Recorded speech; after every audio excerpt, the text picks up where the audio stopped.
Të hyjmë kësaj gare që t'i afrojmë bujkë diçka pak më tepër. Do të përpiqem që përmes donacioneve të ndryshme që t'i ndihmojnë fermerët. Edhe kemi trotuare të papërfunduara.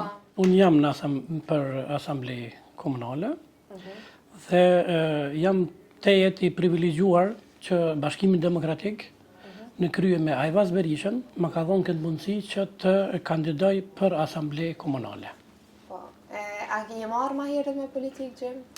Jo, nuk jam marrë më herët me politikë. E pse po e shef me tash të arsyeshme më marrë me politikë? Me thonë të drejtën të jepo parasysh që të jepo atë mundësit që kam mundësi edhe më tepër të kontriboj për vendin tim, për Dranosin edhe për qytetarët e Dranosit, për atë arsye edhe jam aktivizuar në këtë drejtim. Po. Cilat janë premtimet e juaja që po i vënin këtë fushat? Premtimet e tona janë që të ofrojmë diçka më të mirë për qytetarët, sepse qytetarët e Dranosit e dinë se çush janë trajtuar deri më tani.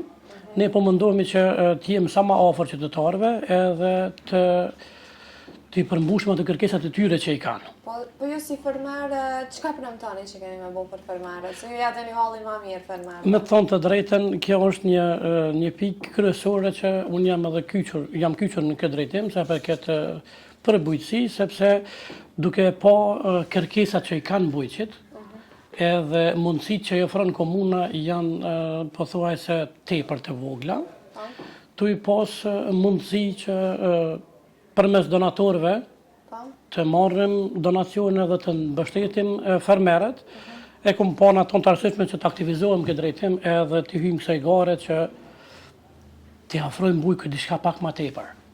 Sepse me të vërtetë të pa komunat të tjera që po marrin prej organizatave të ndryshme mbështetje, kështu që po shpresoj që kam me bon edhe unë këtë mundësi që përmes organizatave të ndryshme dhe fonde që caktohet për bujqësi që të ndihmojnë fermerët. E ju me cili numër po kandidoni, Gjim? Po, unë e kam numrin 5 në listën zgjedhore dhe besoj dhe shpresoj që qytetarët e Dranosit kanë me ma dhënë mbështetje në këtë drejtim edhe që t'i përfaqësojnë në asamble komunale. Na si parti e kem programin të cilin jem duke shpërndar në teren edhe se cili prej familjeve që janë Dranas në fshatra do ta kenë programin e Bashkimit Demokratik edhe çdo gjë është e cekur në program që E cila është premtimi bazë që po e bëni jo në teren? Cila premtimi më i madh? Po premtimi bazë është që të bëjmë një mirëqenie më të mirë për qytetarët. Janë gjëra që janë të pa kryera. Çka është e pa kryer? Është ka ujë që me të vërtetë nuk është dashur, ndoshta as diskutohet në 26 vite pas luftës për ujin, sepse uji është baza kryesore, e ato domethënë qytetarët e Dranosit nuk e kanë, shumica prej tyre nuk e kanë. Janë disa vende që e kanë ato mirë, por shumica është që nuk kanë ujë të pijes. Po filloj prej fshatit tim. Na e kemi burimin ton kryesor edhe prap për neglizhencë meta që nuk është rregulluar ai burim, që ta ketë spaku fshati jon ujë të pijshëm, të ballshëm. E për nga ndriçimi? Sa përket ndriçimi, domethënë ndriçimi mungesë në të gjitha lagjet. Shumica prej lagjeve, domethënë janë në terr.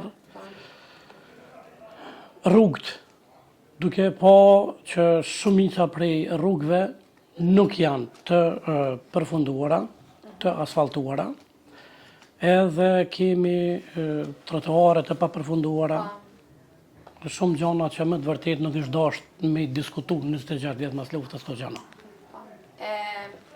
Jo, nëse besë zgjedhni asamblesë në kuvend komunal, pse do të me ta besu votën ty qytetarët e Dranosit? Mi u thënë të drejten sepse mundohem që të punojnë në këtë drejtim, të punojnë për qytetarin, Po, jo më punu për vete, sepse na kena punë tona të balla atje. po, Mirë po që të jem sa më afër qytetarëve, po. që të qeverisëm vendin. Po, unë kisha thonë që Pa- ndoshta premtimi jo të më i mirë kish me qenë që kemi u ndihmu ma shumë fermerëve. Po me thonë të drejtën, ajo është domethënë pika kryesore që unë do të përpiqem që përmes donacioneve të ndryshme që ti ndihmojnë fermerët. Me pajisje, bujqësore, Atëherë Dhe gjanat me të tjera. zotëri Byty që kemi me ardhë prapë, shpresoj shumë që me këto premtime që po i bani, keni me i mbajt edhe pas zgjedhjeve.